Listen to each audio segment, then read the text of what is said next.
तो last lecture में हम लोगों ने क्या करा था, सुपरपोजिशन ऑफ वेव्स। और सुपरपोजिशन ऑफ वेव्स जो है उसमें आपको क्वेश्चंस जो है वो एग्ज़ाम में पूछे जा सकते हैं, एक डायग्राम बेस्ड। और डायग्राम बेस्ड क्वेश्चंस में अगर मान लीजिएगा कि इधर से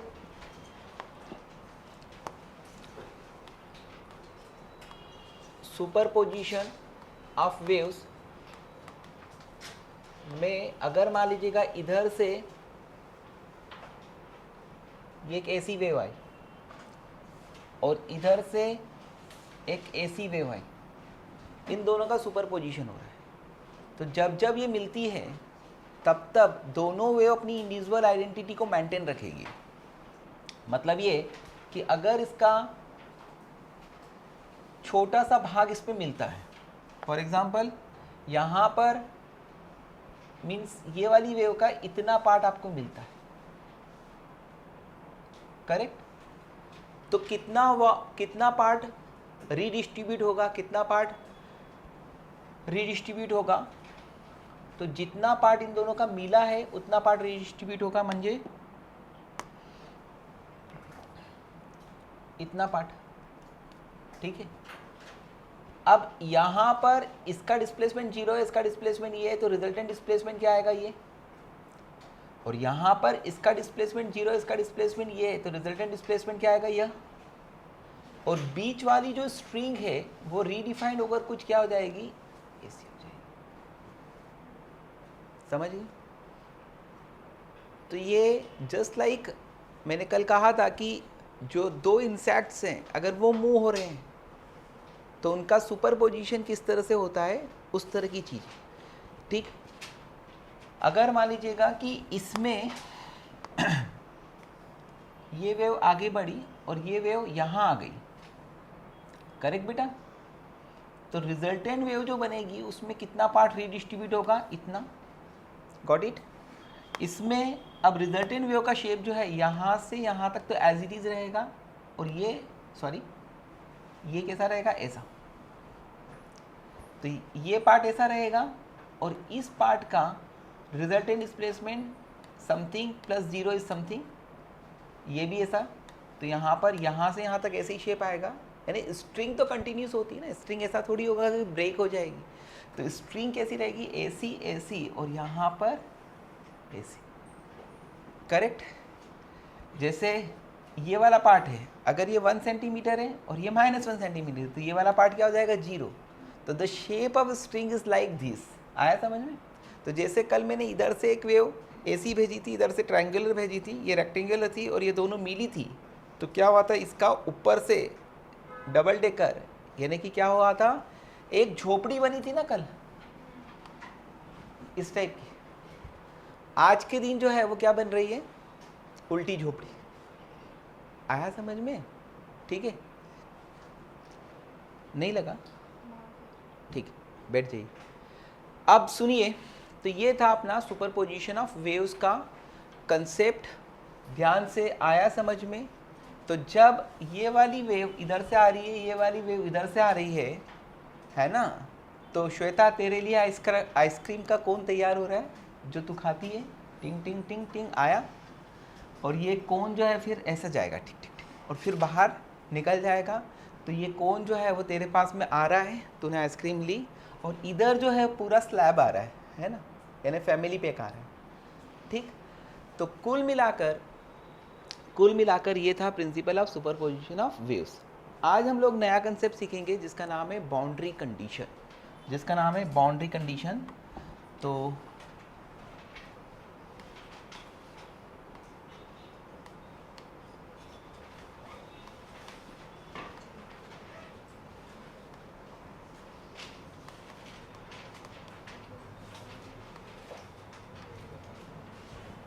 आया समझ में। Boundary condition is like Bhandari condition, है ना, स्पेलिंग सही है, ठीक। तो भूसारी भी है ठीक है। तो बाउंड्री कंडीशन क्या होती है, तो बाउंड्री कंडीशन क्या होती है ना, ये अभी मैं किस में बता रहा हूँ, स्ट्रिंग की केस में बता रहा हूँ, लेकिन this condition is applicable for all waves, even not only material waves यानी ट्रांसवर्स वेव लॉन्गिट्यूडनल वेव्स के अलावा ये इलेक्ट्रोमैग्नेटिक वेव्स के लिए भी एप्लीकेबल है। समझ में आ रहा है? तो it is applicable for electromagnetic waves also. आपको पता होगा कि जब कोई वेव किसी एक मीडियम में प्रोपेगेट होती है और वह एक मीडियम से दूसरे मीडियम में इंटर करती है तो वहाँ पर ऐसे 3 वेव्स जनरेट होती है। पहली वेव होती है रिफ्लेक्टेड वेव, दूसरी वेव होती है रिफ्रैक्टेड वेव या ट्रांसमिटेड वेव, और तीसरी वेव होती है एब्जॉर्ब वेव। थ्योरेटिकली हम लोग एब्जॉर्ब वेव को बोलते हैं, लेकिन प्रैक्टिकली एब्जॉर्ब वेव को इग्नोर करते हैं। आया समझ में? तो लिखिए when a wave incident on interface of two media then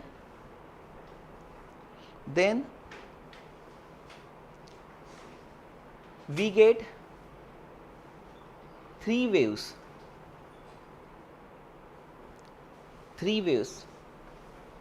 One is reflected wave,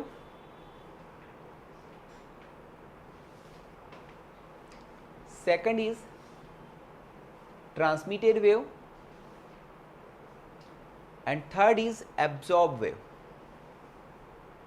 है ना? Third is absorb wave.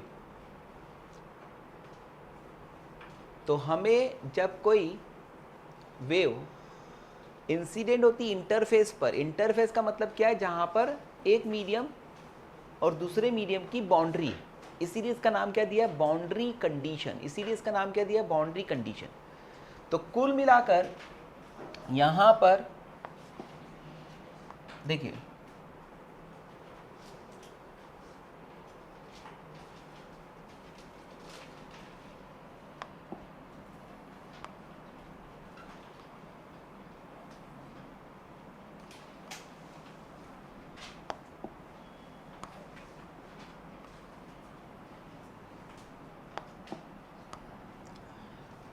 कुल मिलाकर यहाँ पर ये एक इंसिडेंट वेव हुई, करेक्ट।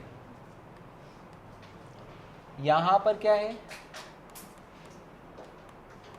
Interface, correct. यहाँ पर क्या है? इंटरफेस। और यहाँ से वेव का जब ये इंसिडेंट होगी इस बाउंड्री पर आएगी, ये बाउंड्री है, इस बाउंड्री पर आएगी तो हमें प्रैक्टिकली 2 वेव मिलती है, reflected wave and transmitted wave. तो what will be the equation of reflected wave and transmitted wave? ये मैं बता रहा हूँ, थ्योरी इसलिए बता रहा हूँ क्योंकि उससे कंसेप्ट बिल्ट होते हैं, है ना। फाइनल आंसर मेरे बायो के लकड़े लर्न करते हैं, लेकिन फिर भी उनको डिटेल एक्सप्लेनेशन या कैसे आना चाहिए ये पता होना चाहिए, ठीक है। उसी से फिजिक्स आपको 150 पार जाएगा, ठीक है। अदरवाइज 50 से 100 के बीच में खेलते रहो।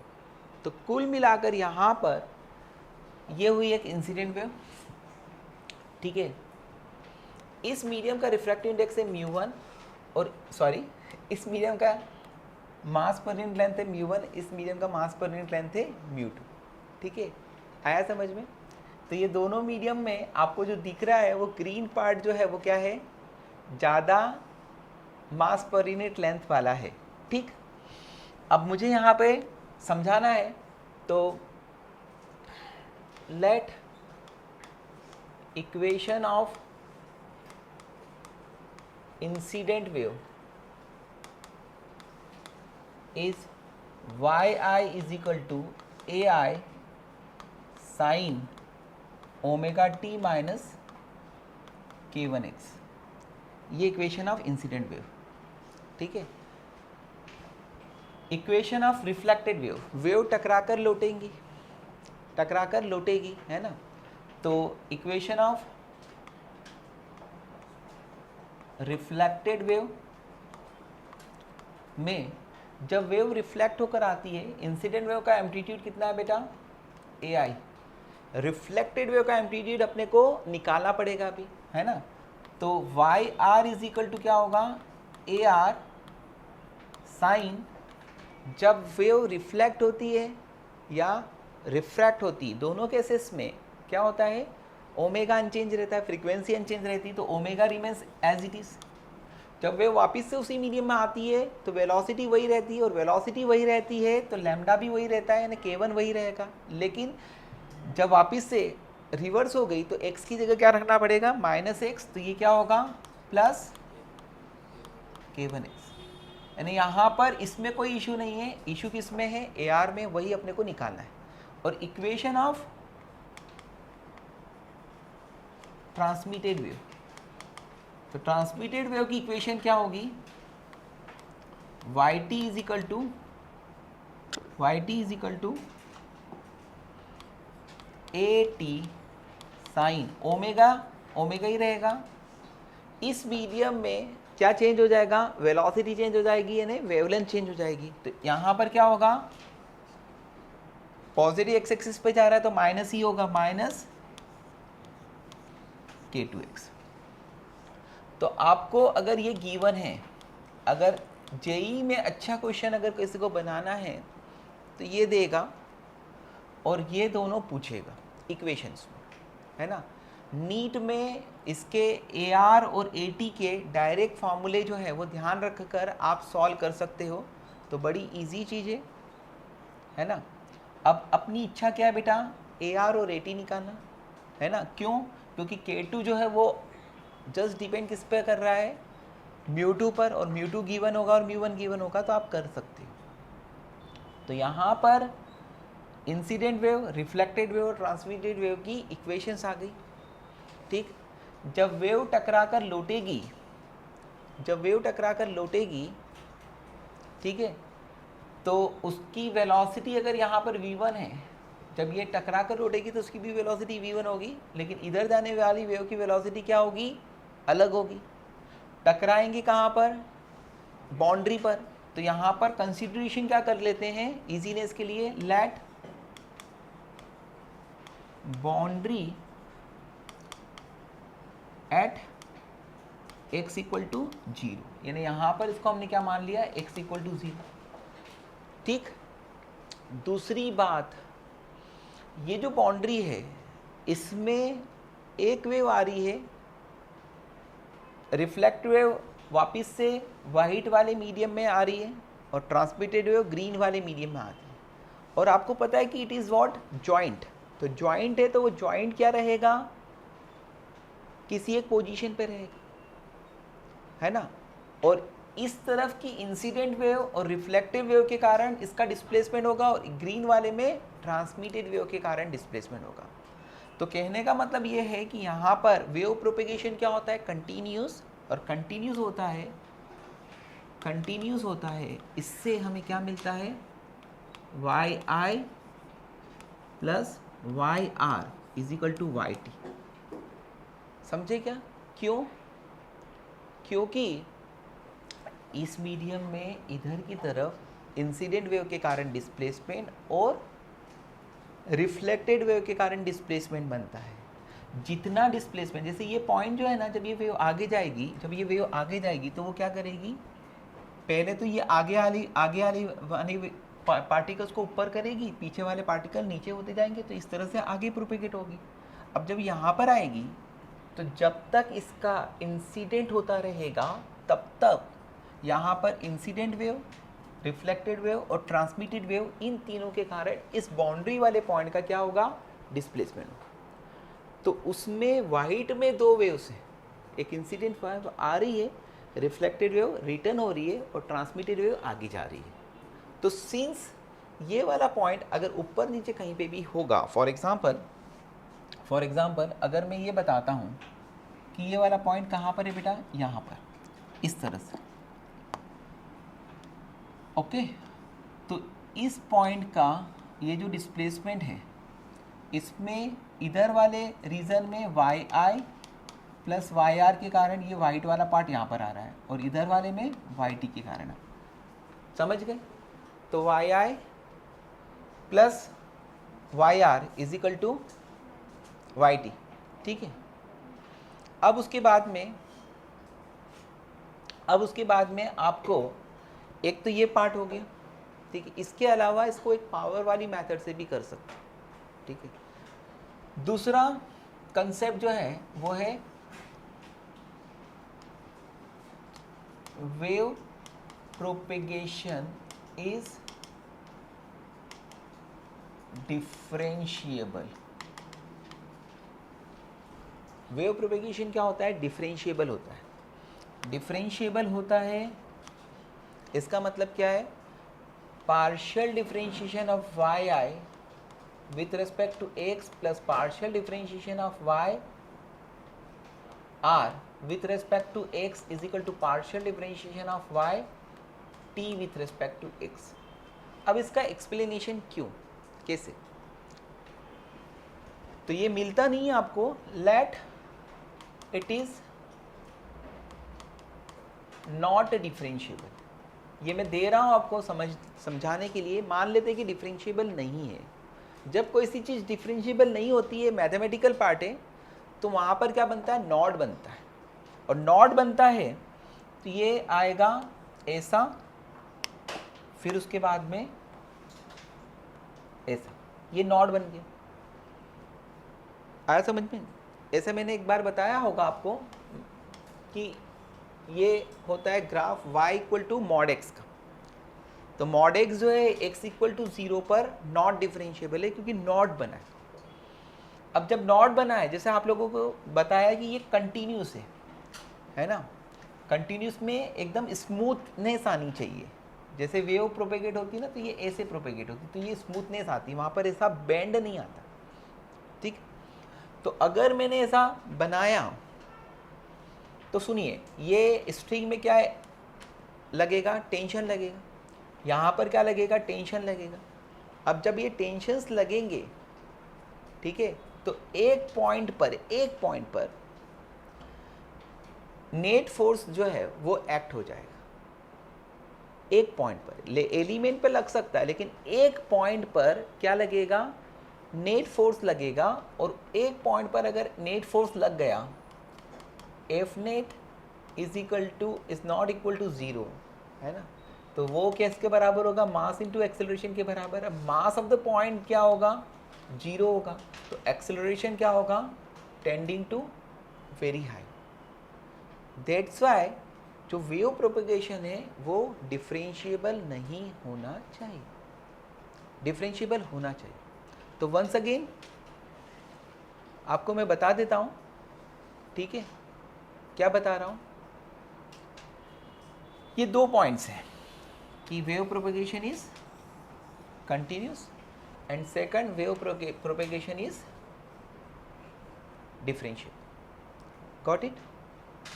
अब इसको हम यूज़ करते हैं। इंसिडेंट वेव की इक्वेशन ये है, रिफ्लेक्टेड वेव की इक्वेशन ये है, ट्रांसमिटेड वेव की इक्वेशन ये है ना। अब देखिए, पहला वाला पार्ट लेते हैं। तो पहले वाले पार्ट में this plus this is equal to this होगा, है ना। और उसमें क्या ले लूँगा? उसमें ले लूँगा टेक बाउंड्री, यानी बाउंड्री कहाँ पर है बेटा? x इक्वल टू 0 पर है। तो ये x इक्वल टू 0 डाल के मैं सब्सटीट्यूट कर रहा हूँ बेटा। तो ये क्या होगा? ये क्या होगा बताइए? ए आई साइन ऑफ x बराबर 0 डाल दो, ओमेगा टी, प्लस ये क्या होगा?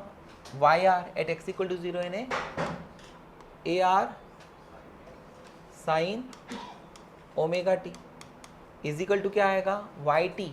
यहाँ पर भी x इक्वल टू 0 डालोगे तो क्या आएगा? A T sine omega T. तो इससे हमें पहली इक्वेशन क्या मिल गई?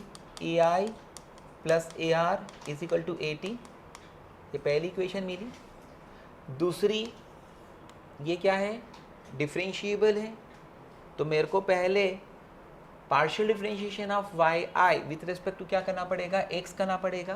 तो ये क्या होगा? ए आई साइन का differentiation cos omega T minus के वन एक्स, फिर ओमेगा टी का 0 क्योंकि विथ रिस्पेक्ट टू एक्स है, और के वन एक्स का माइनस के वन, ठीक है, प्लस आर का partial differentiation with respect to T, यानी ए आर साइन का फंक्शन है तो cos omega T minus plus k1x और फिर k1x का k1 is equal to Y T का partial differentiation with respect to T, same चीज रिपीट।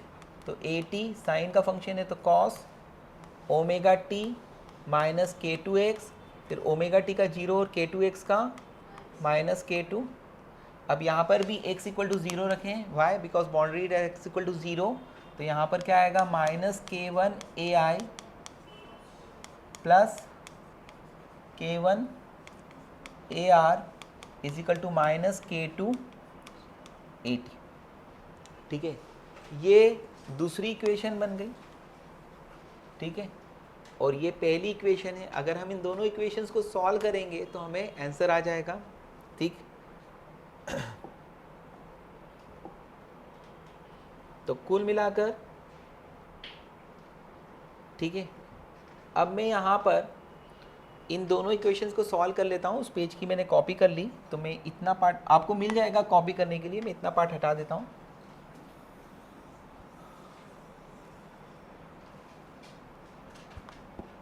यस, ठीक है, तो बोस यहाँ पर आपके पास में इक्वेशन क्या है बेटा,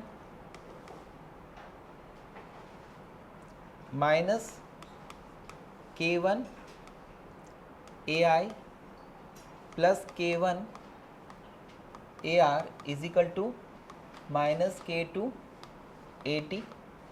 आपको वैल्यू किसकी निकालना है, ए आर और ए टी की, in terms of what, A आई। तो दूसरी जो इक्वेशन है इसमें आप अगर ए आर को हटा दोगे तो ए टी आ जाएगा। तो दूसरी इक्वेशन जो है ना उसमें से ए आर हटाइए। ए आर हटाने के लिए दूसरी इक्वेशन में, इस इक्वेशन में किसका मल्टीप्लाई कर दीजिए, के वन का।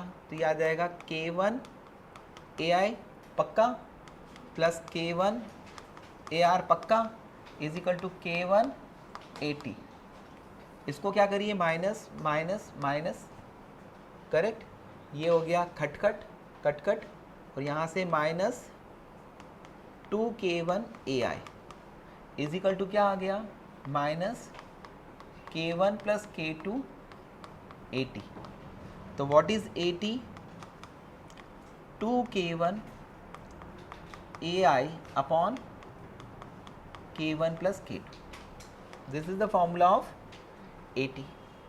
अब अगर मुझे ए टी से क्या निकालना है, ए आर निकालना है, तो A R will be what, A R will be what, A T minus A I, A T minus A आई। तो इट इज वॉट, टू के वन अपॉन के वन प्लस के two minus one into A I common आ गया। यहाँ से अगर हम एलसीएम लेंगे तो it will be what, K one minus के टू अपॉन के वन प्लस के टू इंटू ए आई। ये क्या आएगा, के वन माइनस के टू अपॉन के वन प्लस के टू इंटू ए आई। ठीक, अब ये दोनों रिजल्ट्स अगर आपके दिमाग में हैं तो हम आगे बढ़ते हैं।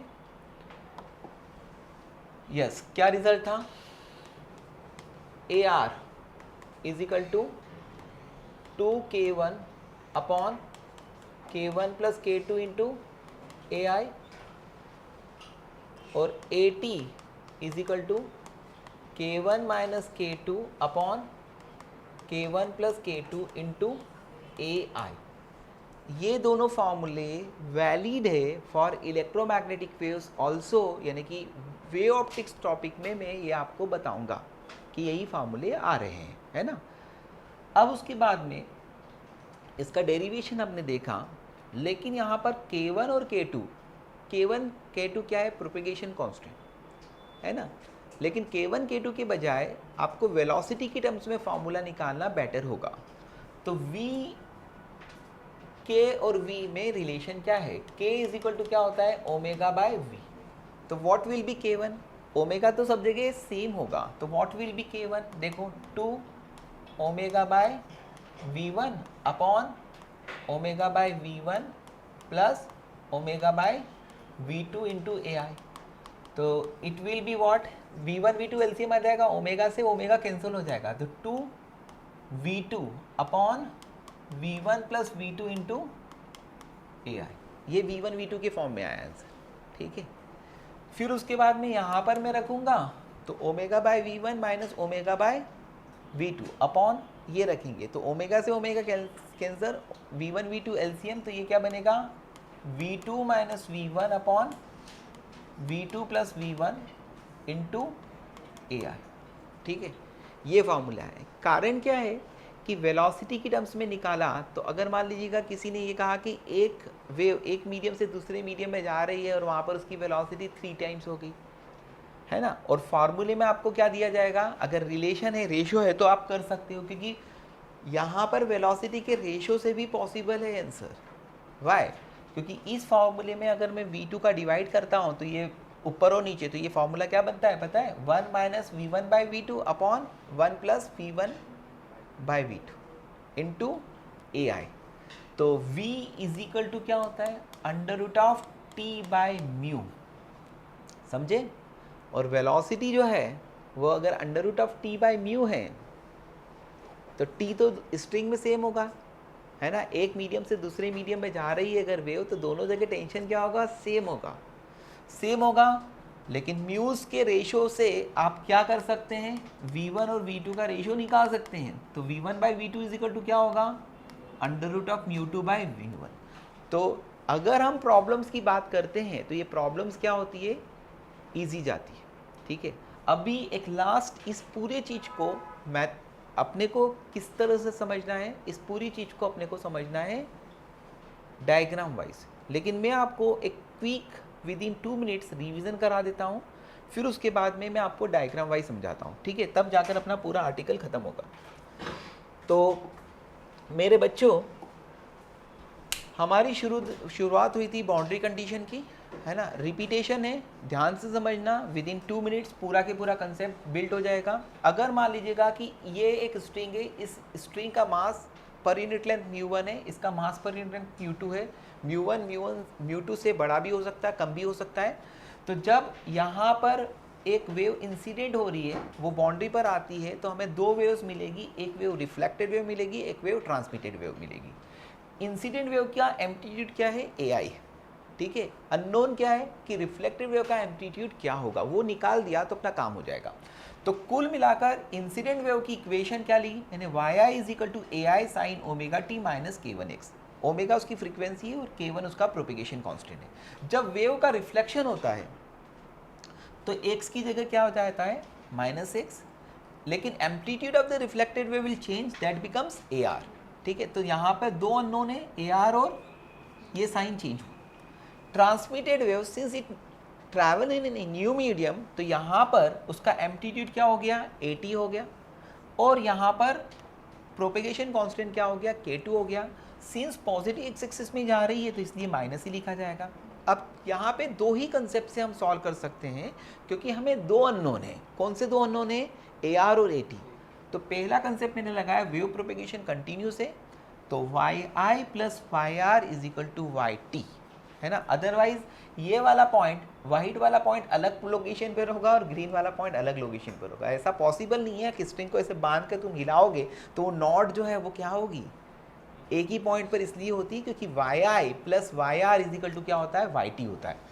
अब उसके बाद में ये वेव प्रोपेगेशन डिफरेंशिएबल भी होता है। इसके एक्सक्यूजेस, इसके एक्सप्लेनेशन मैंने दिए हैं, आप लोगों को ये मिलेंगे नहीं बुक्स वगैरह में। अब उसके बाद में इस इक्वेशन में मैंने क्या करा, x इक्वल टू 0 ले लिया, तो ये इक्वेशन बनी, इसमें sine omega t sine omega t cancel, तो AI plus AR is equal to AT एक फार्मूला बना। फिर उसके बाद में इसको मैंने डिफ्रेंशिएट करा विथ रिस्पेक्ट टू x, उसमें बाउंड्री कंडीशन रख दी x इक्वल टू 0, तो कॉस ओमेगा टी वाली वैल्यू भी कैंसिल हो गई, करेक्ट बेटा, क्योंकि x इक्वल टू 0 रखने के बाद में कॉस वाली वैल्यू 0 हो गई, कैंसिल हो गई। अब यहाँ पे y के minus k1 AI plus k1 AR minus k2 AT, ये 2 इक्वेशन है, इसको सॉल्व करना है तो अपने को थोड़ा सा आगे बढ़ना पड़ा। ये दोनों इक्वेशंस को मैंने सॉल्व किया, है ना।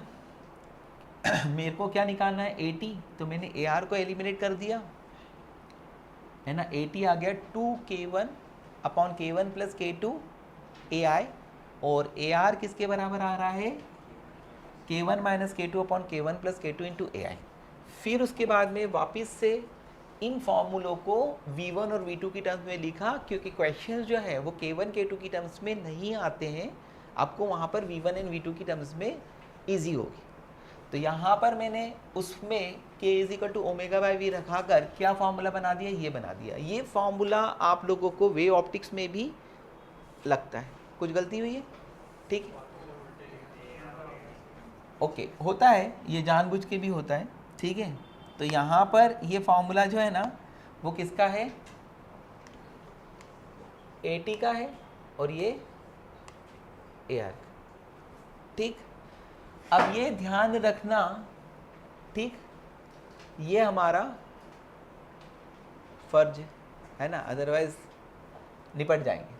अब सुनिए AR और AT, ठीक, फाइनली आपको AT और AR की जो वैल्यूज आई है, इसमें ध्यान रखने का तरीका जो है आपका जो भी हो, है ना, क्योंकि द सेम कंसेप्ट आपको पता है कहाँ पे मिले थे, कोलिजन में, है ना। अगर एक इलास्टिक कोलिजन होता है, एक पार्टिकल रेस्ट में रहता है और वो उससे टकराता है, तो दोनों की वेलोसिटीज, एक पार्टिकल रेस्ट में है, प्रोजेक्ट है ना, और एक दूसरी बॉडी उससे आकर टकराती है, तो इस टाइप के रिजल्ट आए थे। चलिए ठीक है, अभी मुझे AT और AR से डायग्राम वाइज समझाना है कि क्या होगा, ठीक है।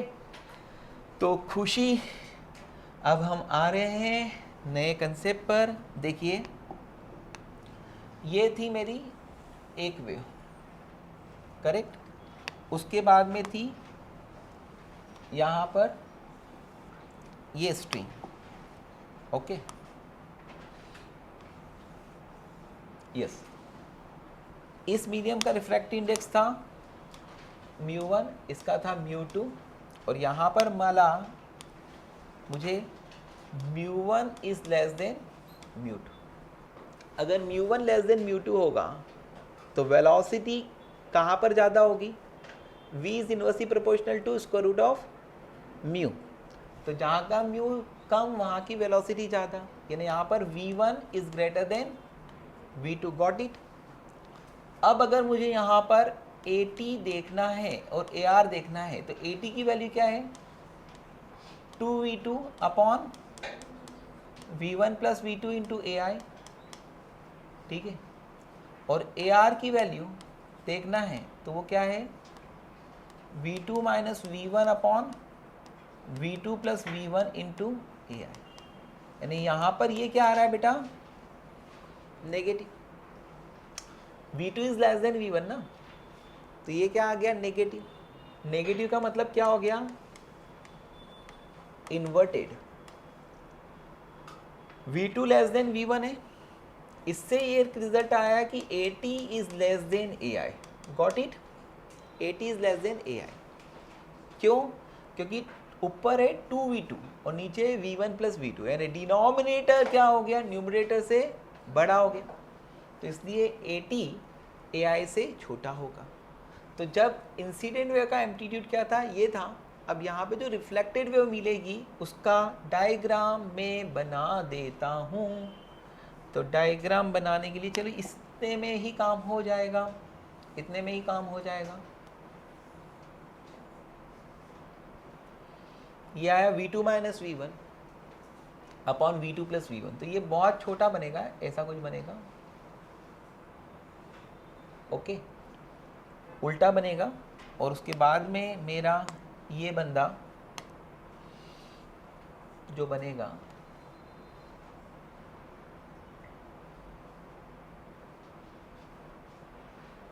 वो ऐसा जाएगा, तो ये इधर जाएगा विथ वेलोसिटी v1 और ये इधर जाएगा विथ वेलोसिटी v2, ठीक है। बात नंबर 1,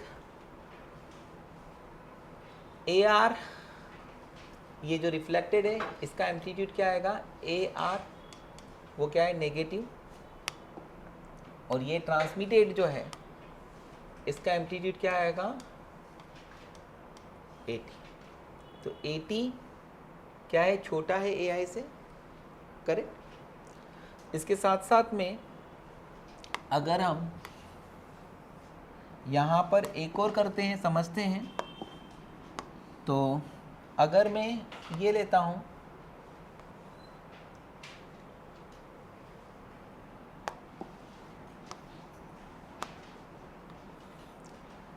ये μ1 ले लिया, ये μ2 ले लिया, ये क्या ले लिया बेटा, AI लिया, ये वेव का इंसिडेंट हो रहा है यहाँ पर।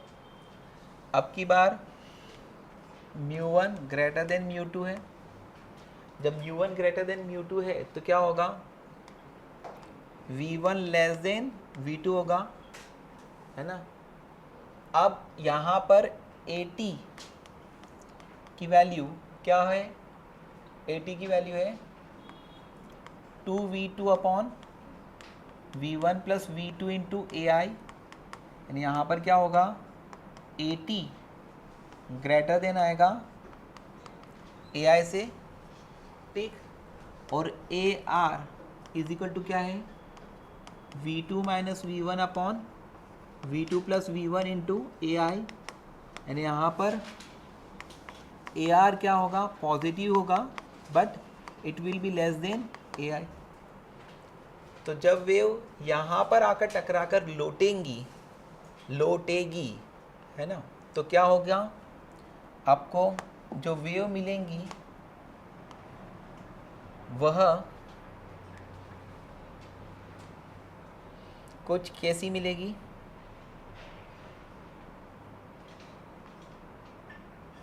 AR लेस देन AI है, यानी कि ये थोड़ा छोटा हो गया, करेक्ट। और इधर वाली wave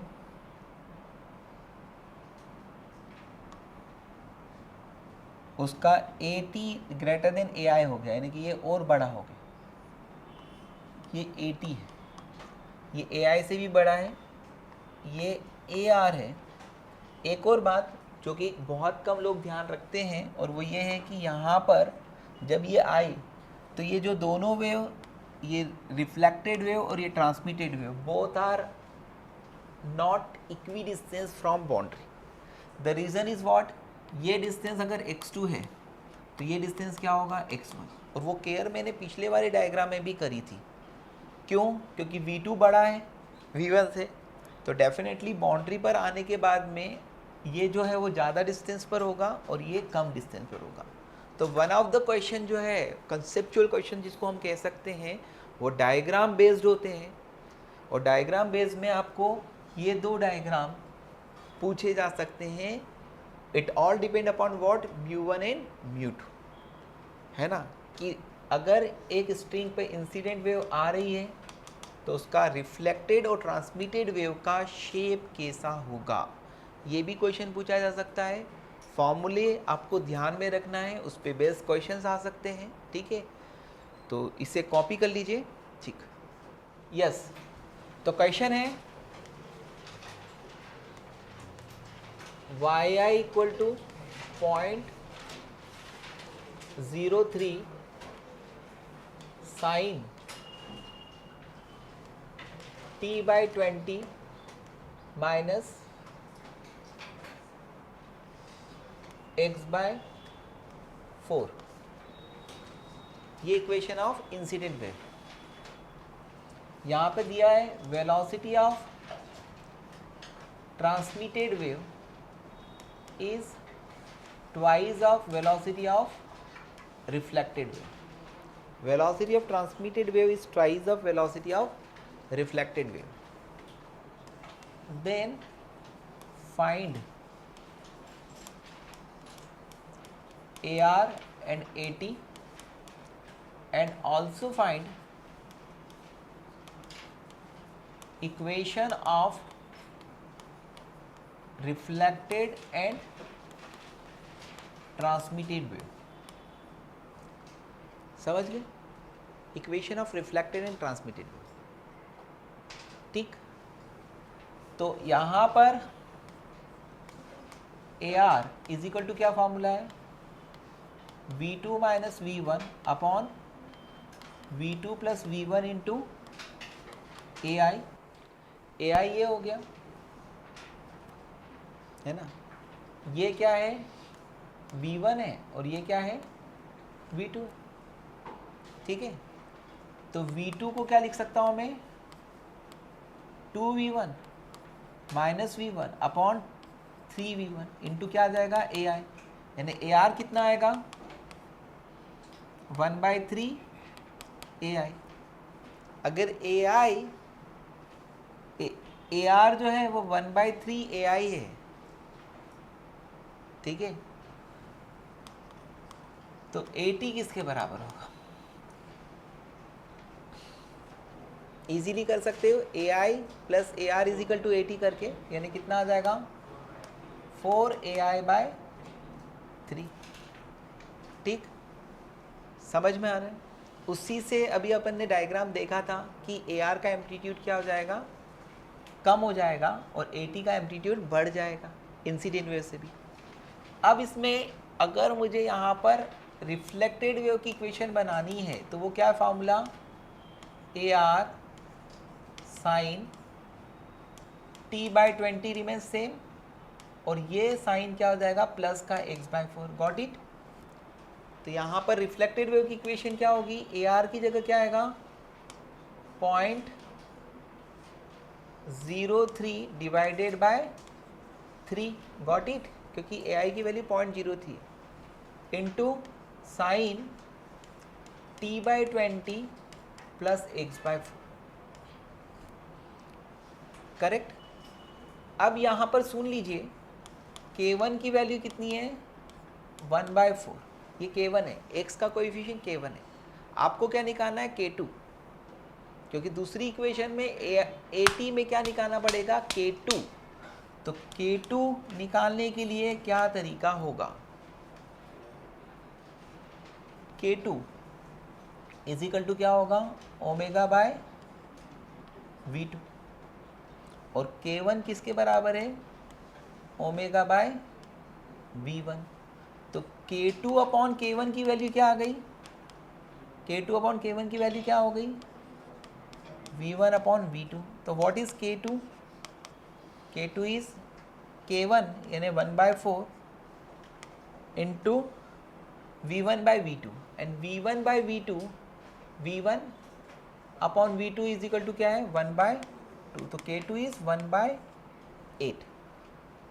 So the equation of transmitted wave is what, AT कितना है 4 इंटू AI/3, यानी कितना आ जाएगा 0.04 sign T/20 minus K2x, K2 की वैल्यू है 1/8x।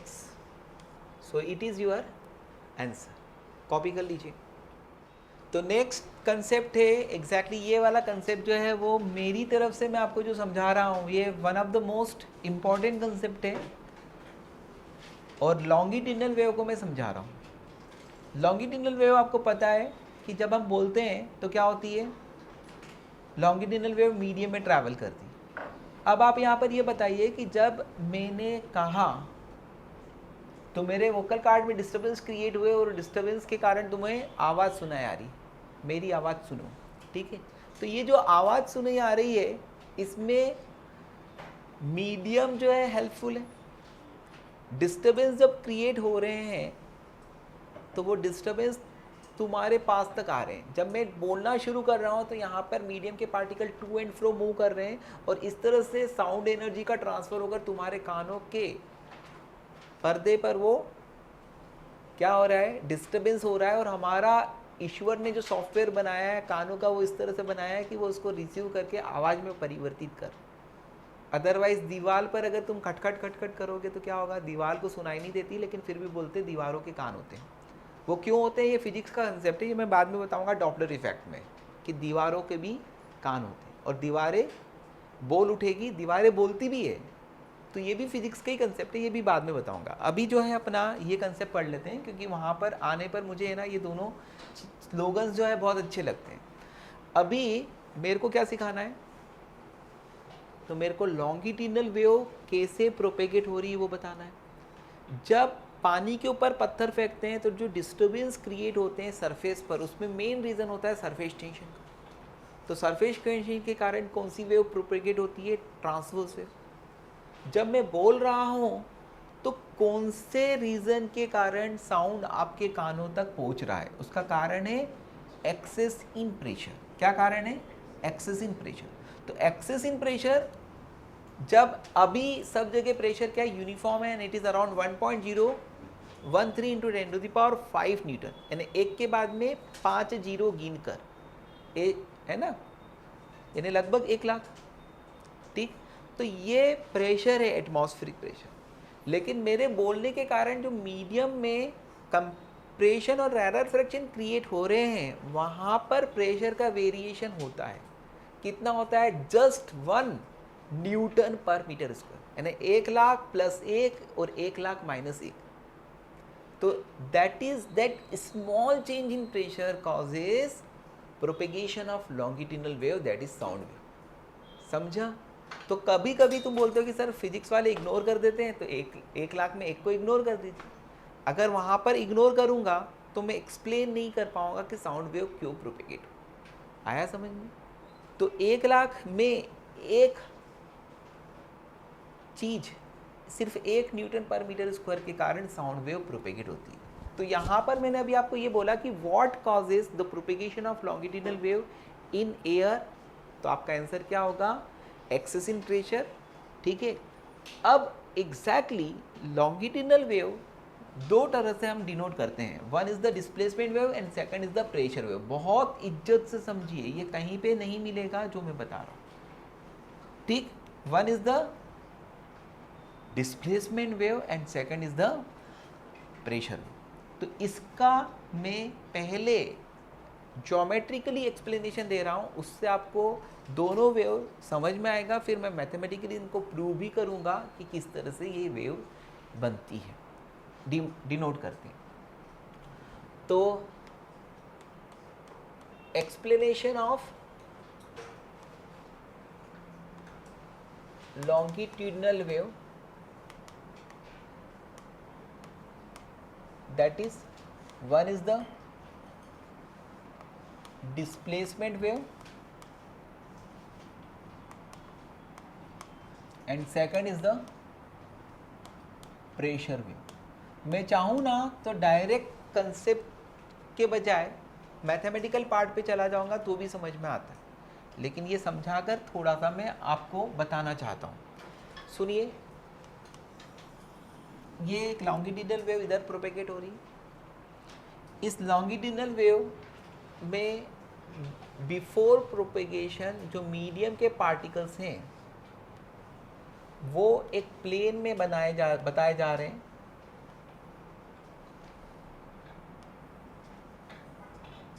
वन, टू, 3, 4, 5, 6, 7, 8, 9, 10, 11, बहुत हो गई। तो यहाँ पर जब कोई वेव प्रोपेगेट नहीं हो रही है, जब मैं नहीं बोल रहा हूँ, तो पूरे मीडियम के पार्टिकल्स में कुछ इक्विडिस्टेंस प्लेन्स ले लिए। इस प्लेन में क्या होगा? सेट ऑफ पार्टिकल्स होगा। जैसे ये एक प्लेन हो गया, ये दूसरा प्लेन हो गया, तीसरा प्लेन हो गया। This plane is like this, इसमें बहुत सारे पार्टिकल्स। आया समझ? ठीक है। अब ये क्या है? Undisturb position, undisturb position. लेकिन अगर आपने यहाँ पर कोई एक पिस्टन लाकर उसको टू एंड फ्रो मूव कराया, या रबर पैड पे ट्यूनिंग फॉर्क को मारा और वो ट्यूनिंग फॉर्क को यहाँ पर ऐसा रख दिया, कैसा? ऐसा। आया समझ में? जैसे अगर आदित्य तो किसी को फूल देगा तो कैसे देगा? ट्यूनिंग फॉर्क जैसा, इस तरह से। समझा? तो कुल मिलाकर यहाँ पर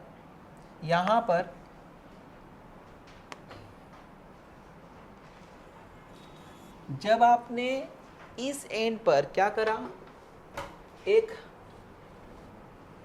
रबर पैड पे ट्यूनिंग फॉर्क को लाकर ऐसा रखा, तो ट्यूनिंग फॉर्क की प्रॉन्ग्स जो है ना वो ऐसे ऐसे ऐसे ऐसे ऑसिलेशंस करती है ना। तो उसके कारण जो ये मीडियम के सारे पार्टिकल्स है, इसमें क्या हो जाता है? डिस्टर्बेंस होता है, और ये सारे पार्टिकल अपनी प्लेस पर कैसे वाइब्रेट करते हैं? ऐसे। सारे पार्टिकल्स। तो यहाँ पर सपोज t इक्वल टू 0 पर ये पार्टिकल्स वाइब्रेट कर रहे हैं। इसमें ये पहला वाला जो है ना, पहला वाली जो है वो राइट एक्सट्रीम पोजीशन पर पहुंच गई है, दूसरी वाली एज इट इज पर है, पहली वाली क्या है राइट एक्सट्रीम पर है, दूसरी वाली लेफ्ट एक्सट्रीम पर है। इसमें अल्टरनेट होगा, यानी मैं यहाँ पर इस तरह के इक्वी डिस्टेंस पार्टिकल्स लिए हैं कि आइदर एक्सट्रीम पोजीशन पर और मीन पोजीशन पर।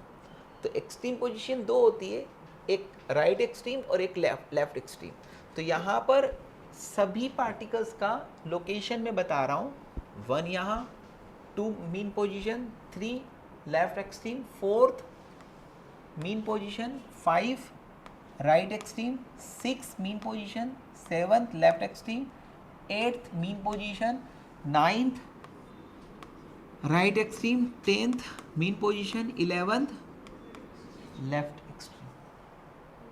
ठीक है, अब उसके बाद में t equal to capital T/4, t equal to capital T/4 पर क्या होगा, ये जो 1 था ना वो मीन पोजीशन पर, 2 जो था ना वो कहाँ पर आएगा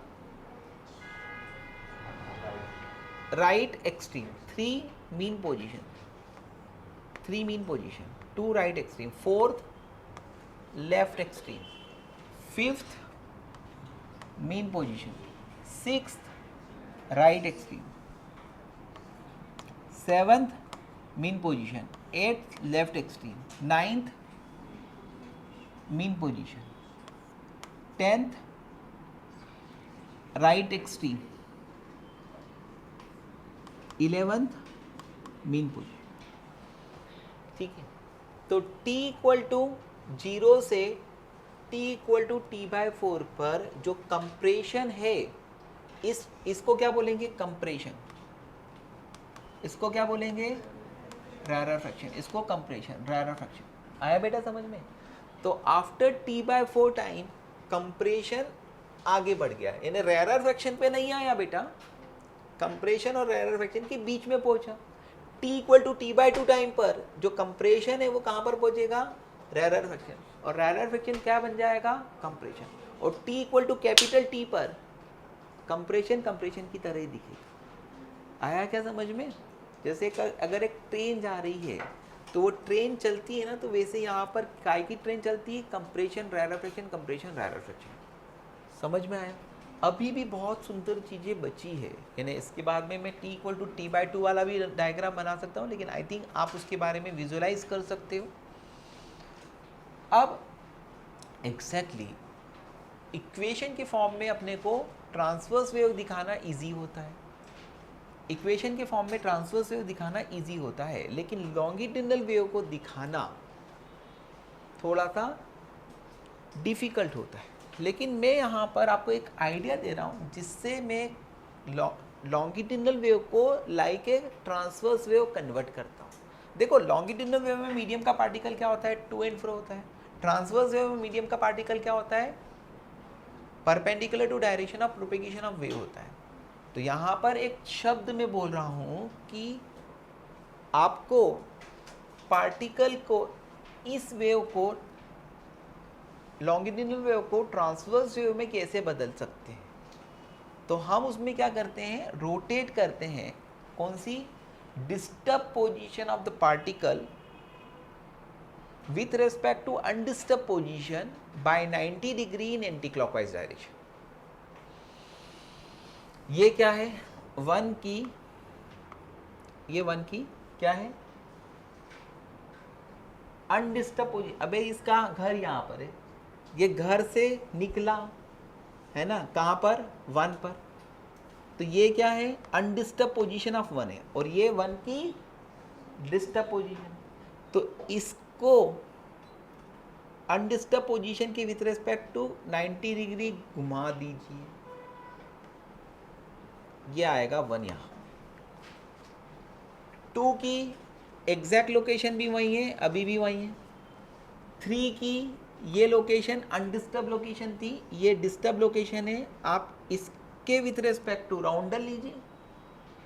जिसमें जो नेल है वो यहाँ पर अनडिस्टर्ब पोजीशन पे और ये पेंसिल जो है वो डिस्टर्ब पोजीशन पे। डिस्टर्ब पोजीशन की with respect to anti clockwise direction में 90 डिग्री घुमा दीजिए। ये आ गया किसकी पोजीशन 3 की। तो ये पोजीशन बनी 1 की, ये 2 वहीं के वहीं 3, फिर 4 वहीं का वहीं, यस और नो। 5 यहाँ था, इसके विथ रेस्पेक्ट टू 90 डिग्री घुमा दीजिए, ये 5। 6 वहीं का वहीं, 7 की पोजीशन की with respect to anti clockwise 90 degree घुमा दो, ये 7। 8 वहीं का वहीं, 9 घुमा दो, ये 9। 10 वहीं का वहीं, 11 घुमा दो, ये 11। आया समझ में? अब आप इनको ज्वाइन कर दो। तो ज्वाइन करने पर पुत्र 1 2 3 4 5 6 7 8 9 10 11, है ना। तो ये है एक तरह से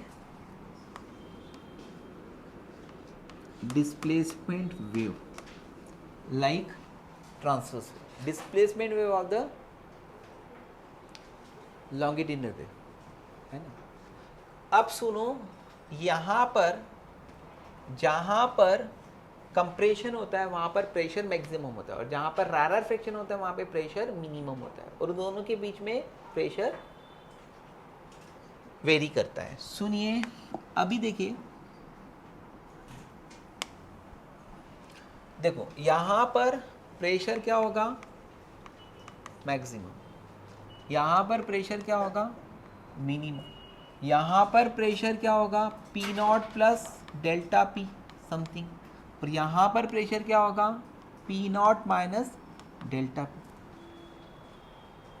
ओके, तो प्रेशर मैक्सिमम हो गया, यानी कि ये देखो प्रेशर मैक्सिमम हो गया। प्रेशर मिनिमम हो गया, यानी ये देखो प्रेशर मिनिमम हो गया। प्रेशर मैक्सिमम हो गया, यानी ये देखो प्रेशर मैक्सिमम हो गया। प्रेशर मिनिमम, ये देखो प्रेशर मैक्सिमम, ये देखो। इसकी भी कर्व जो है वो कैसा मिलेगा,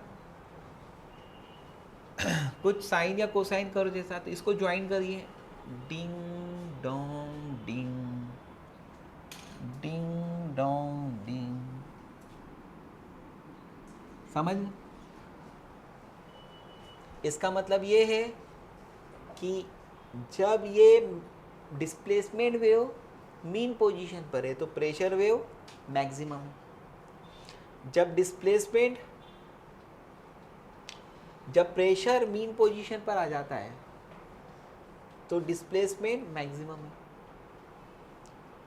जब डिस्प्लेसमेंट 0 है तो प्रेशर मिनिमम है ना। तो इस तरह से यहाँ पर ये समझ में आता है कि phase difference between displacement wave and pressure wave is π/2। π/2 का फेज डिफरेंस। ये जो एक्सप्लेनेशन मैंने दिया ये मैंने ज्योमेट्रिकली दिया आपको। ये बहुत कम लोग समझा पाते, यानी कि ये आपको विजुलाइज कराया है कि ये दोनों में कंसेप्चुअली समझाया है कि दोनों में फेज डिफरेंस कितने का है, π/2 का है। कॉपी कर लीजिए। देखिए, सुख जो है ना वो 4 तरह के होते हैं। एक होता है इंद्रियों का सुख, दूसरा होता है मन का सुख, तीसरा होता है बुद्धि का सुख और चौथा होता है आत्मा का सुख। ठीक है, अब इसमें इंद्रियों का सुख, अभी अपने यहाँ पे टेम्परेचर 46-45 है, ठीक है, और आपको एसी वगैरह जो है वो चल रहे हैं, आपको अच्छा लग रहा है। अगर लाइट चले जाएगी तो क्या होगा, पढ़ाई में मन नहीं लगेगा, है ना। तो ये होता है इंद्रियों का सुख कि हमें कौन सी चीज़ अच्छी लगती, कंफर्ट, ठीक है। लेकिन अगर मान लीजिएगा कि यहाँ से तुम्हें मन का सुख जो है वो क्या होता है कि जैसे यहाँ से अगर आपके घर में आपकी बुआ आई और आपके लिए बहुत सारी गिफ्ट लेकर आई, तो यहाँ से तुम क्या करोगे, धूप में भले से 1 बजे जाना होगा, अगर क्लास जो है वो शाम को 6 बजे तक है तो जल्दी जाने का सोचोगे, ठीक है। धूप में जाओगे, ठीक, उनसे मिलोगे तो वो एक अलग से सुख प्राप्त होगा जिसमें हम हमारे रिलेटिव से मिलते हैं। जैसे एक कहानी थी कि है ना, एक लड़का जो है वो उसके पापा को गालियाँ देने लग जाता है। तो बोला यार गाली मत दे। तो बोले क्यों? तो बोले तू किसको दे रहा है? तो बोले कि उनको तो कुछ लगने वाली नहीं है, वो तो है ही नहीं यहाँ पर, वो तो सिधार गए। लेकिन बोले कि नहीं, मेरे मन को अच्छा नहीं लगता। तो मन का सुख जो है ना, वो क्या होता है, इंद्रियों के सुख से ऊपर होता है। तीसरा होता है बुद्धि का सुख। बुद्धि का सुख के लिए क्या कर रहे हो तुम? रोज यहाँ पर आ रहे हो, सुबह 7-8 घंटे पढ़ाई करते हो, घर पे जाकर भी पढ़ाई करते हो, और फाइनली क्या मिलता है तुम्हें? एक सर्टिफिकेट कि आपका जेई रैंक ये है, आप नीट में इतनी रैंक से क्वालिफाइड है। तो ये 2 साल 3 साल की अथक मेहनत के बाद में आपको मिलेगा क्या? एक लाइफ भर के लिए सर्टिफिकेट। और उसके लिए अगर मान लो कि घर पे अगर हम, कई कई बार तो होता है कि मम्मी पापा से भी बात नहीं हो पाती है, पढ़ाई करने वाले बच्चे, तो वो होता है मन के सुख से ऊपर। और उसके ऊपर होता है आत्मा का सुख, और आत्मा का सुख जो है वो क्या होता है? सबसे ऊपर होता है। वो देश के लिए अगर हम कुछ काम करते हैं, ठीक है, तो कोई अगर अपना जवान जो है वो सेना में है और उसने अपना पैर भी गंवा दिया ना, तो वो ज़िंदगी भर जो है वो प्राउडली ये बताता रहता है कि मैंने अपने देश के लिए यहाँ पर ये करा। तो अभी तुम्हारा लक्ष्य क्या है? तीसरा सुख प्राप्त करने का, जिसको हम क्या बोलते हैं? बुद्धि का सुख। आप लगातार 8-8 10-10 घंटे पढ़ाई करते रहिए, और उस सुख के लिए आपको अभी 6 से 8 महीने और इंतज़ार करना है, ठीक है।